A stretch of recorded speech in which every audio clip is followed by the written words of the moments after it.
I think just me like being a tomboy, just pretty much from elementary, middle school, high school, college, and just always, I just remember like being in the gym class and always wanting to be picked first, always wanting to like build that, big triumphant team. I just feel like being around boys a lot is what helped me be competitive, because I never wanted them to look at me like, oh, you're a girl, you can't do it. Oh, you're a girl, you're not fast enough. And it's like, I will beat everybody in this room right now because I'm just great. And just having that attitude of, like, sports just drove me to just want to be great at everything.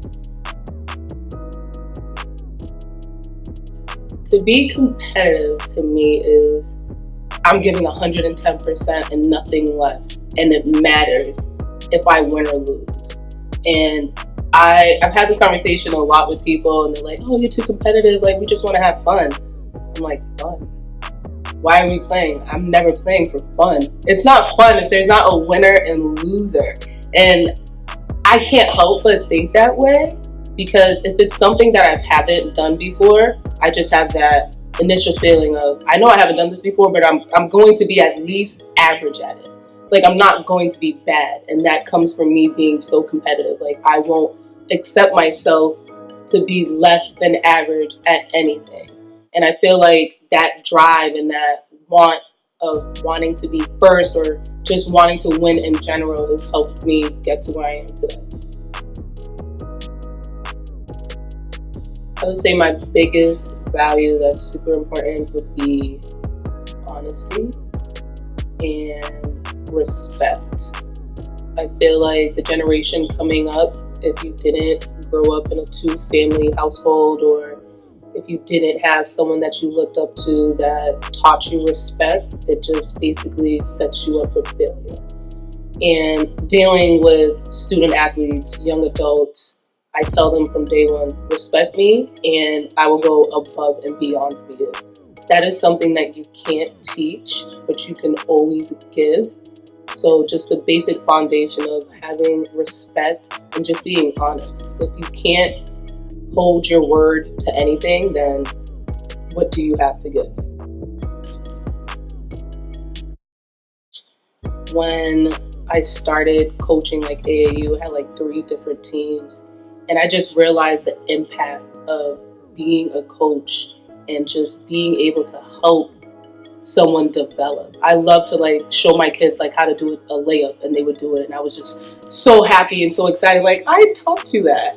Like, I did that. I gave you directions and you fulfilled it. And now you know how to do a layup. The very basic foundation that you're just going to build upon. And I loved it. But then my coach, Coach Harvey, who's the head coach at Montclair State, I remember having a conversation with her, and she said, I coach to help young adults become better people. Basketball is just the extra piece to it. And right there I knew, like, wow, you are an amazing individual. And if it wasn't for her, I wouldn't have gotten through college. And I know that for a fact. So my whole thing is, I'm using basketball as a way for me to help these young adults improve as people on and off the court. My coaching style is, I don't want to say army-ish, but straight to the point. I don't really sugarcoat anything, and I try to get the best out of you by pushing. Not accepting I'm tired, not accepting I can't do this. And from the day one that we start, I try to keep everyone on point. So I'm like, pretend we're in the army. The horn goes off, you are behind the baseline. If I see one toe over the baseline, we're running. I'm going to call you out for everything so that when you move on to the next level, you're sharp. I want you to be sharp. I want you to be afraid of the clock. I want you to take that lesson and apply it in your everyday life. I want you to be as on point as you can be. You need to leave here being the best version of you. And that's not going to happen if I continue to let you make these small mistakes. These small mistakes that you're doing in practice can cost us a big game. These small mistakes that you're doing and no one's correcting you, then that just shows as if I don't care for you as a coach. So don't take it personal. I'm going to call you out. I'm going to call you out and I'm going to tell you the truth every single time. And I feel like a lot of my players do like that. But then you also have players that aren't used to that. They aren't used to being pushed because they came from a high school that was really good. So when they see that the coach is on their back, it can be an issue. But just explaining, like, this isn't personal. I just want you to be the best version of you. And you're not going to get that if I'm not correcting your mistakes. So me and the head coach have like a good balance. Now he tries to tell me like, oh, I'm the mean one. I'm like, that's fine. I can take that. I'm okay if you feel like I'm going to be the mean coach, because I don't want you to feel like you making mistakes is okay. Like you not understanding. Like I'll break things down for you, but I need you to give me 110% every single time. I can't take less, because at the next level, that's not the way it's going to be. Words can't describe the moment that buzzer went off and realizing not only did we just win a national championship, but we won with 6 players.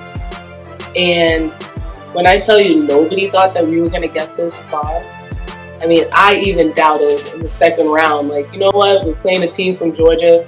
They had 15 players. And here we are with 6 players warming up, can't even really do real drills in the warm-up lines. And it honestly just looked like, it didn't look like it was going to end well, basically.